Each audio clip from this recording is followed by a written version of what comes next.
కాబట్టి నిర్జీవ క్రియలను విడిచి మారు మనసు పొందుటయు, దేవుని యందలి విశ్వాసమును, బాప్తిస్మములను గురించిన బోధయు, హస్త నిక్షేపణను, మృతుల పునరుద్ధానమును, నిత్యమైన తీర్పును అను పునాది మరల వేయక క్రీస్తుని గురించిన మూలోపదేశం మాని సంపూర్ణమౌటకు సాగిపోదాము. ఈ విధంగా దేవుల్లో ఉన్న మనము, వెలిగించబడినటువంటి మనము,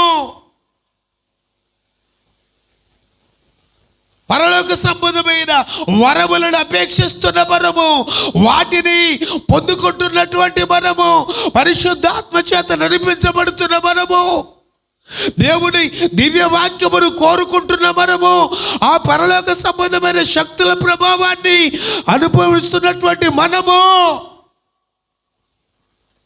లోకం వైపు చూడకూడదు. లోకం వైపు చూచి మరల పునాది వేయడం కరెక్ట్ కాదు. మరల బాప్తిస్మం కరెక్ట్ కాదు.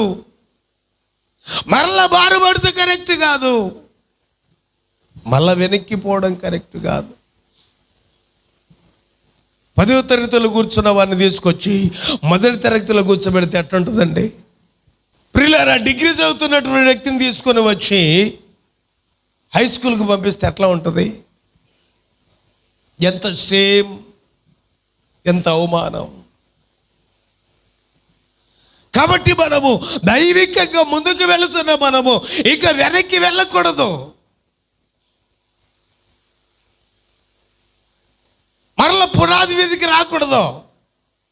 మరల లోకం వైపు మనం చూడకూడదు. ఆ నిత్యమైన క్రియల్లోకి మనం వెళ్ళకూడదు. అలా వెళ్ళినట్లయితే ప్రియులారా, యేసు ప్రభువును మరలా సిలువ వేసినట్లే, ఆయనను అవమానపరిచినట్లే, ఆయనను అవమానపరిచినట్లే. ఆయన అవమానపరిచావు, ఆయనకు మరల సిలువ వేశావు. అయితే నీ పరిస్థితి ఏంటి తెలుసా? నీ పరిస్థితి ఏంటి తెలుసా? ఇక మారు మనసు పొందే అవకాశం నీకు ఉండదు. కాబట్టి ప్రియ దేవుని బిడ్డలారా, నిర్జీవమైనటువంటి క్రియలను విడిచిపెట్టాలి. లోకం వైపు చూడకూడదు. నువ్వు తీసుకున్న రక్షణ, దాన్ని నువ్వు కాపాడుకోవాలి. ఆ రక్షణకు తగ్గట్టుగా నువ్వు నడుచుకోవాలి. కాబట్టి ఆ విధంగా రుచి చూచినవాడు, వాక్యమును ఎరిగినవాడు, పరిశుద్ధాత్మలో పాలి అయినవాడు, రాబోవు యుగములోని శక్తుల ప్రభావం ఎరిగినవాడు, వెలిగించబడినవాడు పడిపోతే, తప్పిపోతే ప్రియులరా, వాడు ప్రభు గాయాలను రేపుతున్నాడు. ఆయనను మరలా సిలువ వేయుచున్నాడు. ఆయన నామమునకు అవమానము తీసుకొస్తున్నాడు. గనుక మారు మనసు పొందునట్లు అట్టి వారిని మరలా నూతన పరుచుట అసాధ్యము. చూచారండి? అట్టి వారిని మార్గములో పెట్టాలనుకుంటే, అట్టి వారికి మారు మనసు పొందునట్లుగా చేయుట అనేది చాలా కష్టం, అసాధ్యం అంట. అది సాధ్యము కాదు. ఎందుకు సాధ్యం కాదు? వీడు ఎవరిని ఏడిపిస్తున్నాడు చెప్పండి? వీడు ఎవరిని ఏడిపిస్తున్నాడు? ఏమండి? యేసు ప్రభుని ఏడిపిస్తున్నాడు కదా. ఎవరిని అవమానపరుస్తున్నాడు కదా? దేవుణ్ణి కదా. ఈడు మారు మనసు పొందాలంటే ఆ మనసు ఎక్కడి నుంచి వీడికి రావాలి? ఎవరు సహాయం చేయాలి వాడికి మారు మనసు రావాలంటే? చెప్పండి. ఇప్పుడు దేవుడు సహాయం చేస్తాడా? ప్రేమమేడు కదండి, చేయడా? చేయడండి. ఆయన ప్రేమమేడు కదా. ఈడు యేసుక్రీస్తును ఆల్రెడీ ఆయన ఈ యొక్క వ్యక్తి కొరకు, తన పాపముల కొరకు ఆయన సిలువలో ఎంతగానో గాయపరచబడ్డాడు, ఎంతగానో బాధించబడ్డాడు, ఎంతగానో కొరడల చేత ఆయన దేహము చీల్చబడింది, అవమానపరచబడ్డాడు. నిందలు, ఆ నిందల ద్వారా తన హృదయం బద్దలైపోయిందంట. ఆ సిలువలో వ్రేలాడదీయబడ్డాడు. ఇంతటి భయంకరమైన శిక్ష ఆయన అనుభవించి, ఆయన కార్చిన ఆ రక్తము ద్వారా ఒక వ్యక్తిని రక్షించి, ఆ వ్యక్తి మీద ఆయన ఆత్మను ఉంచి, ఆ వ్యక్తి మీద ఆయన వరాలు ఉంచి, ఆ వ్యక్తిలో ఆయన వాక్యము నుంచి, ఆ వ్యక్తిని రాబో యుగ సంబంధమైన ఆ శక్తుల ప్రభావాలన్నీ కూడా ఆయన ఆ వ్యక్తికి చూపించిన తర్వాత వాడు మరల లోకములో పడిపోయితే, ప్రియులారా, లోకములో పడిపోతే ఎన్ని ఆశలు వాడి మీద ఆయన పెట్టుకున్నాడు, ఎంత రక్తము వాడి కొరకు కార్చాడు, ఎంత వాడి కొరకు నిరీక్షించాడు, ఆత్మవరములు వారికి ఇచ్చాడే, పరిశుద్ధాత్మ చేత నింపాడే, రాబో యుగమందు ఆ శక్తుల ప్రభావం కనపరిచాడే, గొప్ప వాక్యమును వానికి అందించాడే. ఇంత చేసిన తరువాత వాడు లోకములో పడిపోతే ఆయన గాయములు రేపే పని వాడు చేశాడే, ఆయనను మరలా సిలువ వేశాడే, ఆయనను మరలా కొరడా దెబ్బలకు అప్పచెప్పాడే, మరలా ఆ బాధ ఆయనకు జ్ఞప్తికి తీసుకొచ్చాడే. అంతేకాకుండా ఆయనను అవమానపరిచాడే. ఇంత చేశా, ఏం చేసావు నువ్వు నాకు, నువ్వు ఏం చేసావు నువ్వు నాకు అన్నట్టుగా వీడు ఆయన అవమానపరిచి బాధ పెట్టాడే. ఈ విధంగా పడిపోయిన వాణ్ణి, ఈ విధంగా పడిపోయినటువంటి వాణ్ణి ఈ విధంగా అన్నీ తెలుస్తాడా? అసాధ్యం, అసాధ్యం అండి. అట్టి వాడిని మారు మనసు పొందినట్లు చేయుట అసాధ్యం. అది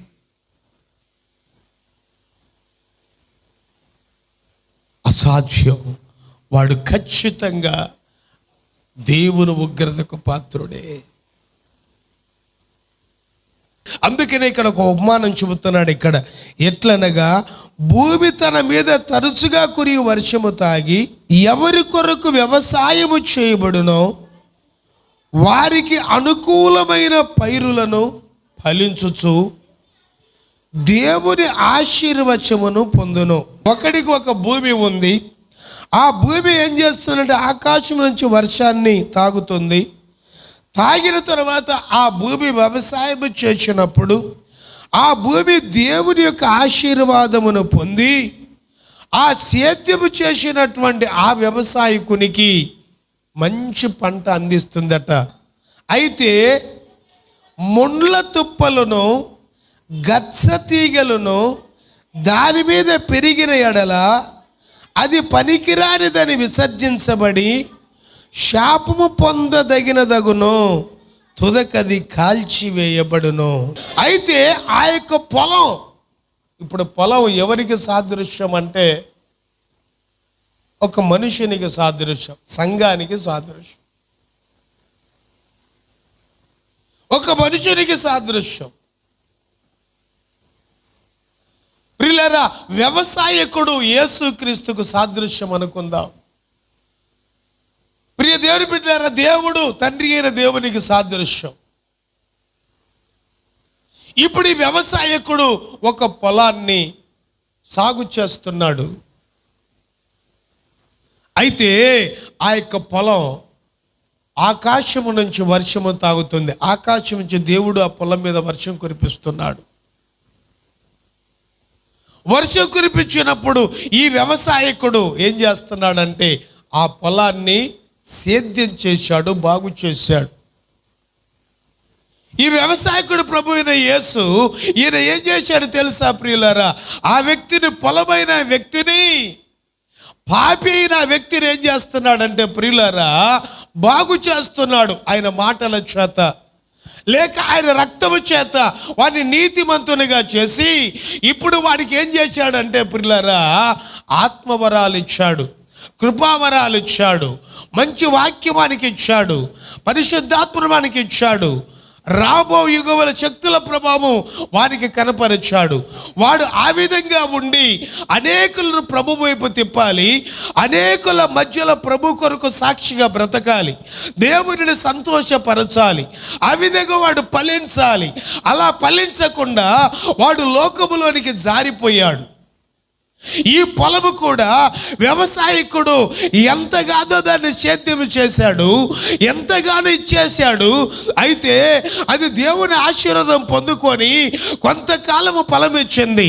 ఆ తర్వాత దేవుని ఆశీర్వాదం పొందకుండా తను ఏం చేస్తుందంటే కొంతకాలానికి ప్రియ దేవుని బిడ్డ అది ముళ్ళ తుప్పలు, గచ్చ పొదలు మొలిచాయ పొలములో. ఈ వ్యక్తి కొంతకాలము దేవునిలో ఉండి దేవుని కొరకు ఫలించకుండా లోకాశలో పడిపోయాడు, పాపములో పడిపోయాడు, అక్రమములో పడిపోయాడు. ఆ పొలము కూడా ఆ పొలం వెనక సాదృశ్యంగా ఉంది. ఆ పొలములో మరి గచ్చ పొదలు, ముళ్ళ తుప్పలు. ఈ వ్యక్తిలో కూడా లోకాశలు, ఆ పాప సంబంధమైన జీవితం. ఆ పొలము ఈ మనిషి. అయితే ఆ పొలం ఆ విధంగా ఉన్నప్పుడు ఆ వ్యవసాయకుడు చూచి, ఇదేంటి, నాకు ఇది ఫలం ఇవ్వాలి కదా, ఇది ఫలించాలి కదా, ఇది ఫలించట్లేదు ఏంటని ఆ వ్యవసాయకుడు ఏం చేశాడంటే ఆ ముళ్ళ తుప్పలు, ఆ గచ్చ పొదలన్నీ కూడా ఒక చోట పోగు చేసి ఏం చేశాడో తెలుసండి, దానికి నిప్పంటించాడట. అలాగే ఫలించవలసిన ఈ వ్యక్తి ఫలించకుండా లోకములోనికి జారిపోగా, లోకములో పడిపోగా ఈ వ్యక్తిని దేవుడు ఏం చేయబోతున్నాడంటే ఆ ముళ్ళ తుప్పలకు నిప్పంటించినట్టుగా ఈ వ్యక్తిని కూడా తీసుకుని వీళ్ళ నరకములు వేయడమే. ఇక వీడికి మారు మనసు పొందే అవకాశం ఉండదు. అర్థమైందండి? అర్థమైందండి? కాబట్టి ప్రియులారా, ఒక్కసారి అంతటి అనుభవాన్ని పొందుకొని దేవునిలో అంతటి వరాలు పొందుకొని, అంతటి మేలులు పొందుకొని, అంతగా సాక్ష్యాలు చెప్పి, అంతగా ప్రభుని ఆరాధించి, ఆత్మచేత నింపబడి,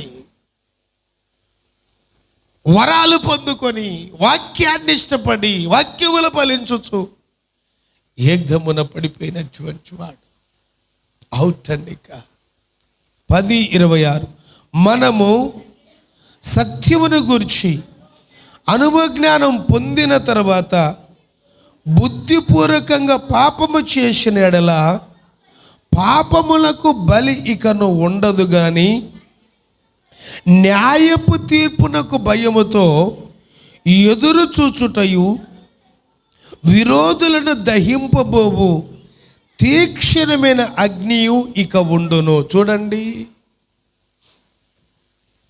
దేవుని వాక్యము మనము సత్యమును గురించి అనుభవ జ్ఞానం పొందిన తర్వాత బుద్ధిపూర్వకంగా పాపము చేసిన ఎడల, చూచారా,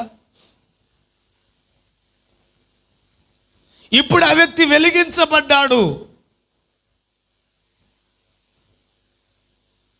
ఆత్మవరములు పొందాడు, పరిశుద్ధాత్మను కలిగి ఉన్నాడు, దైవ దివ్య వాక్యమును ఎరిగి ఉన్నాడు, రాబో యుగ సంబంధమైన శక్తుల ప్రభావాన్ని తను తెలుసుకొని ఉన్నాడు. ఇంత దైవికముగా ఉండి, ఇంత దేవునిలో ఉండి, ఇంత దేవునిలో బ్రతుకుతూ ఆ వ్యక్తి అన్ని తెలుసుకొని దైవికమైనటువంటి విషయాలు ఎరిగి మంచి సాక్ష్యాలు చెప్పి మంచిగా దేవుని గనపరిచి మంచిగా దేవుని కొంతకాలం వెంబడించి కొంతకాలము వాక్యానికి సపోర్టుగా నిలబడి విశ్వాసాలకు సపోర్టుగా నిలబడి సేవకునికి నమ్మకముగా నిలిచి సంఘములో చక్కగా ఉండి వాడు బుద్ధిపూర్వకంగా పాపము చేస్తే,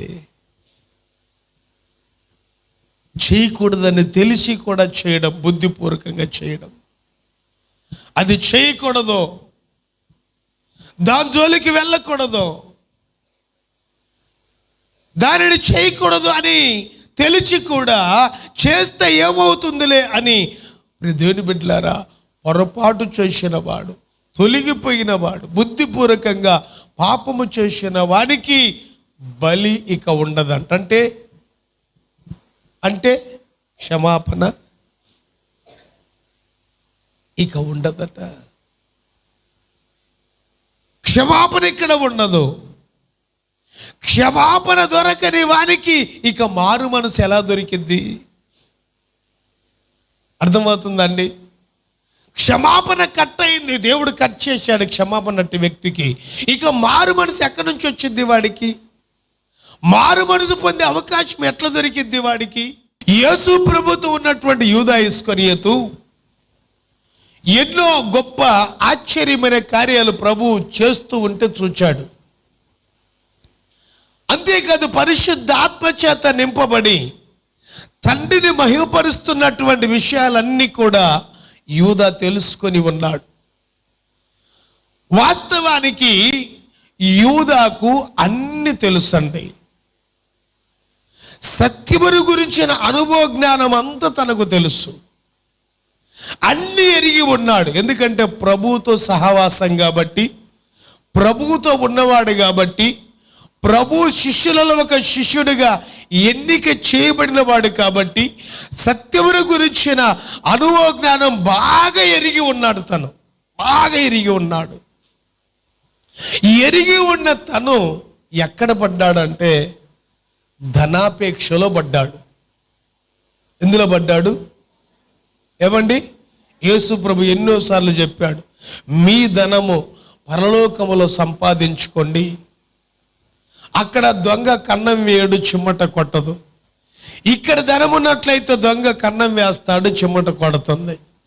మీ ధనం ఎక్కడ ఉంటుందో మీ హృదయం అక్కడ ఉంటుందని ప్రభు చాలాసార్లు ప్రసంగించాడు. అయితే వీడు ధనాపేక్ష సమస్తమైన కీడులకు మూలమని ఎంచక, ధనము సంపాదించాలి, ధనము సమకూర్చుకోవాలన్న ఆశ అది పెద్ద పాపమని గ్రహించక, అది సత్యం నుంచి తొలగిస్తుందని గ్రహించక, అసలు ధనమే ఒక దయ్యమని వాడు తెలుసుకోక ఏం చేశాడంటే, సత్యమును గురించిన అనుభవ జ్ఞానం బాగా ఎరిగి ఉన్నవాడై ఉండి కూడా ఏం చేశాడు తెలుసండి?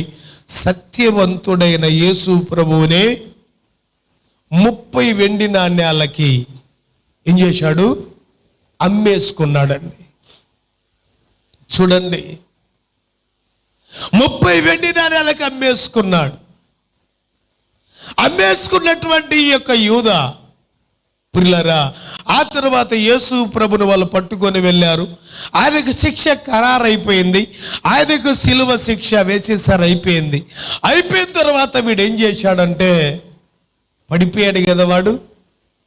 అన్ని ఎరిగి, అన్ని తెలుసుకొని, అన్ని అనుభవించి పడిపోయాడు కదా వాడు, కదండి.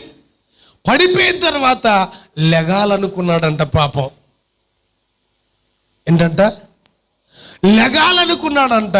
లెగాలనుకొని పరిగెత్తుకుంటూ వచ్చి ఎవరికైతే 30 వెండి నాణ్యాలు ఇచ్చాడో వాళ్ళ దగ్గరికి వచ్చి ఏమంటున్నాడు తెలుసా? నేను నీతిమంతుణ్ణి, వెండి నాణ్యాలకు అమ్మి నేను గొప్ప పాపం చేశాను, కాబట్టి ఇదిగో ఈ 30 వెండి నాణ్యాలు మీరు తీసేసుకోండి. ఆ ప్రభువును మాత్రం ఆ శిక్షలో నుంచి విడిచిపెట్టండి. నేను కదా మీకు అప్పచెప్పింది ఆయన్ని, నేను కదా మిమ్మల్ని నేను కదా ఆయన్ని అమ్ముకుంది మీకు. కాబట్టి మీరు నాకిచ్చిన ఈ వెండి నాణ్యాలు తీసేసుకోండి. నేను అప్పుడు దౌర్భాగ్యుణ్ణి, అప్పుడు దుర్మార్గుణ్ణి, ఇప్పుడు పశ్చాత్తాపడ్డాను నేను.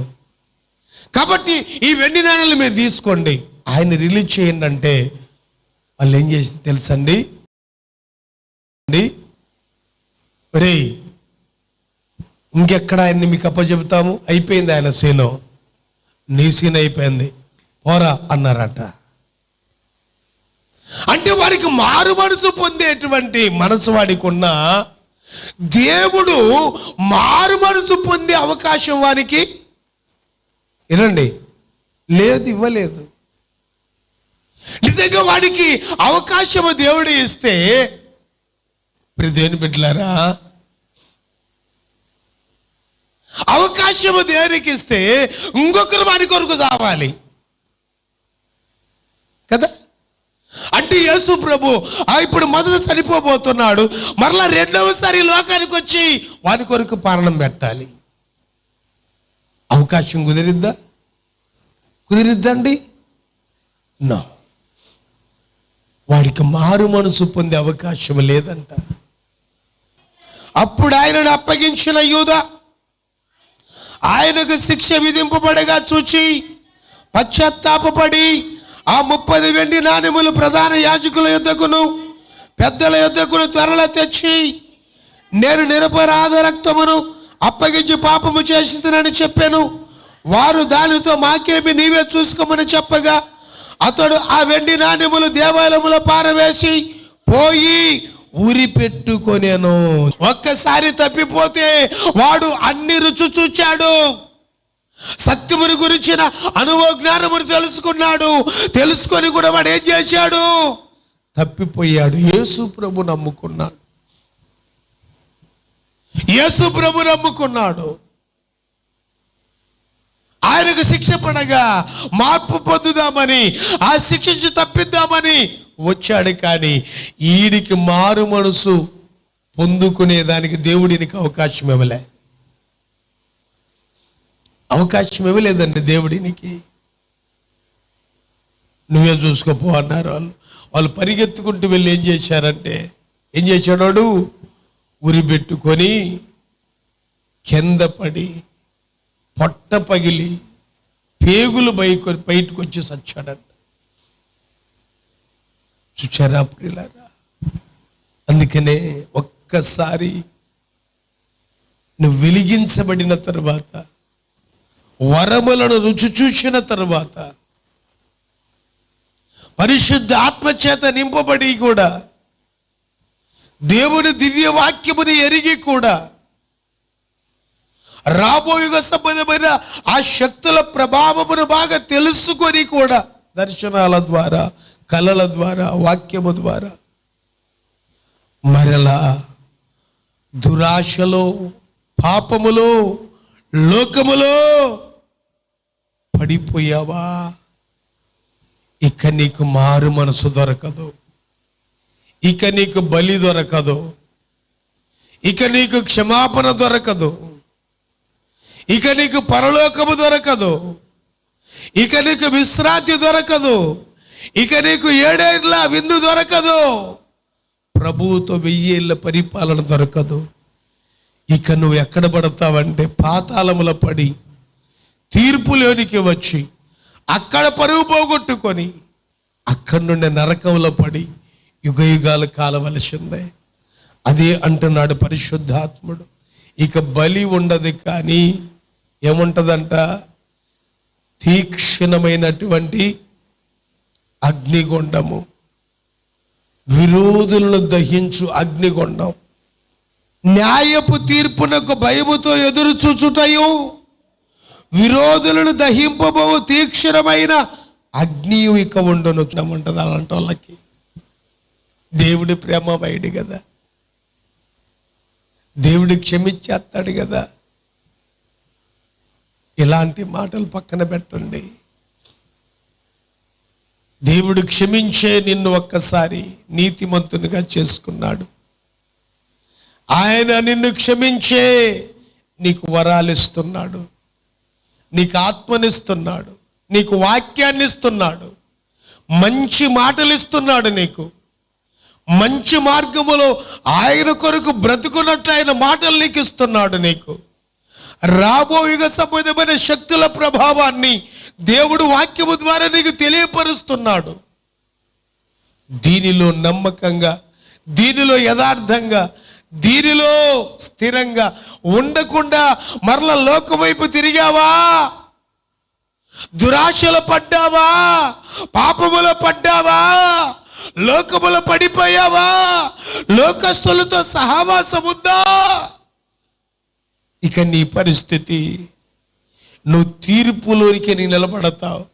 ఆ తీర్పులోని పరువు పోయేటువంటి మాటలు, ఆ తర్వాత తీక్షణమైనటువంటి అగ్నిగుండం, యుగయుగాలు నిన్ను దహించేటువంటి అగ్నిగుండం అక్కడ ఉంటుందని దేవుని వాక్యం సెలవిస్తుంది. ఇక మారు మనసు పొందే అవకాశం ఉండదు.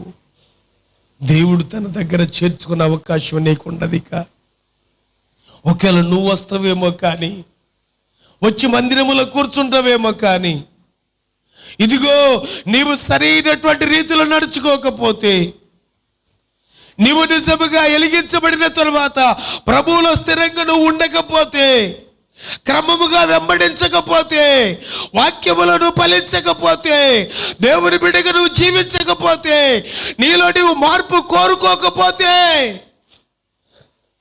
లోకస్తులతో నువ్వు కలిసి ఉంటే, నువ్వు పడిపోతూ ఉంటే ప్రభువును నువ్వు మరల సిలువ వేస్తున్నావు. ఆయన నామానికి నువ్వు అవమానం తీసుకొస్తున్నావు. అందుకనే నీకు మరల మారు మనసు పొందే అవకాశం, రక్షణ పొందే అవకాశం దేవుడు నీ యొద్దకు రానివ్వడని ఖచ్చితంగా ప్రభు చెప్తున్నాడు. అందుకనే జాగ్రత్తగా నడుచుకోవాలని దేవుడు సెలవిస్తున్నాడు. ఎవడైనను మోషే ధర్మశాస్త్రమును నిరాకరించినడల 2-3 సాక్షుల మాట మీద కనికరింపకుండా వాణ్ణి చంపించుదురు. ఇట్లుండగా దేవుని కుమారుని పాదములతో త్రొక్కి తాను పరిశుద్ధపరచుటకు సాధనమైన నిబంధన రక్తమును అపవిత్రమైనదిగా ఎంచి కృపకు మూలమగు ఆత్మను తిరస్కరించిన వాడు ఎంత ఎక్కువైన ధరణకు పాత్రుడిగా ఎంచబడి మీకు తోచును. పగ తీర్చుట నా పని, నేనే ప్రతిఫలమునిత్తుననియు మరియు ప్రభు తన ప్రజలకు తీర్పు తీర్చును అనియు చెప్పిన వారిని ఎరుగుదుము కదా. జీవము గల దేవుని చేతులు పడుట భయంకరము. అందుకని మారు మనసుకు తగిన ఫలములు ఫలించండి. వెలిగించబడిన మీ ఆత్మ, వరములతో నింపబడుతున్నటువంటి నీవు, పరిశుద్ధ ఆత్మ తాకిలో ముందుకు సాగిపోతున్న నీ యొక్క భక్తి జీవితాన్ని కోల్పోకుండా, లోకములోకి జారబిడుచుకోకుండా, బుద్ధిపూర్వకంగా పాపము చేయకుండా, యేసు ప్రభువును మరలా సిలువ వేయకుండా, యేసు ప్రభుకు మరలా సిలువ వేయకుండా, ఆయనను అవమానపరచకుండా మారు మనసుకు తగిన ఫలాలు ఫలించండి. మారు మనసుకు తగిన ఫలాలు ఫలించండి. ఆయన చెప్పినట్లుగా నడుచుకోండి. ఆయన ఆజ్ఞాపిస్తున్నట్టు జీవించండి. పరిశుద్ధంగా జీవించండి. నీతి కలిగి జీవించండి. భయభక్తులు కలిగి జీవించండి. క్రమముగా జీవించండి. ప్రార్థనలు ఎదగండి. వాక్యములు ఫలించండి. క్రీస్తు యేసు గుణాలను ధరించుకోండి. ప్రేమ కలిగి ఉండుటకు, సమాధానము కలిగి ఉండుటకు, అంతేకాదు తగ్గించుకొని ఉండుటకు, వినయము కలిగి ఉండుటకు, దేవుని భయభక్తులు కలిగి ఉండుటకు నేర్చుకుని ముందుకు సాగండి. అలా ముందుకు సాగితే మీరు ధన్యులవుతారు. లేకపోతే దేవుడు ప్రేమమయుడు కదా అని ఇంకా మార్పు చెందకుండా, ఇంకా లోకానుసారంగా బ్రతికితే జాగ్రత్త. దేవునిని మరల సిలువ వేస్తున్నావు. యేసుని సిలువ వేస్తున్నావు. ఆయన మనకు అవమానం తీసుకొస్తున్నావు. ఇక నీకు మరల క్షమాపణ దొరకదు. మరలా నీకు బాప్తిస్మం అందదు. మరలా నీకు మారు మనసు రాదు. మరలా నీకు పునరుద్ధానములో పాలు పంపులు ఉండవు. జాగ్రత్త. అలా వేయాలనుకుంటున్నావేమో, వేసుకోవచ్చు అనుకుంటున్నావేమో, అది కుదరదు.